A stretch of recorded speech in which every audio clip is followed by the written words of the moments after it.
So our next task is to create the screen. And so we're going to go ahead and open up PyCharm. And what we need to do is first we need to run main. And I'm going to show you a new way to run main. We're going to say if underscore underscore name underscore underscore is equal to double quotes underscore underscore main underscore underscore. Then we're going to run main. Okay. And so if you want a full explanation of what this is doing, you can go to the written tutorial, and there's a link there that kind of explains what's going on there. And I guess what we want to do now is define main. So we say def main, and in here we will want to create two variables. One is going to be the width of the screen, and another is going to be the height of the screen. So for the width, I'm going to make it wider than it is tall, so I'm going to do 920, and then for my height, I'm going to do 570.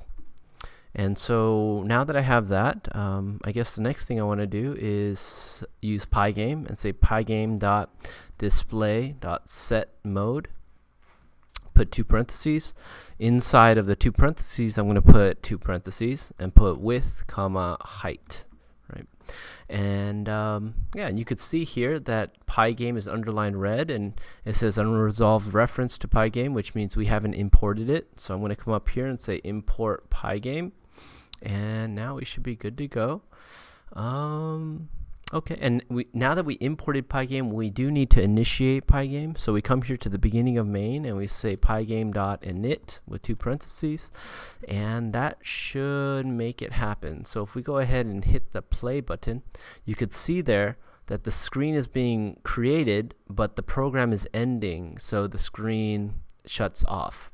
Right, so if we're looking at the control flow of this program, it runs line number 1, importing Pygame, skips the definition of main, goes down to line 11, and runs main on line 12, jumps up to line 3, runs 4, 6, 7, 9, which creates the screen.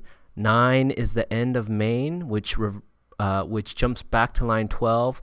12 is the last line of the program, which ends the program. So the execution time on this program is probably like 10 milliseconds, and that's how long this screen is lasting. And so the next lesson is going to show how to have the screen stay on the monitor for the duration of the game.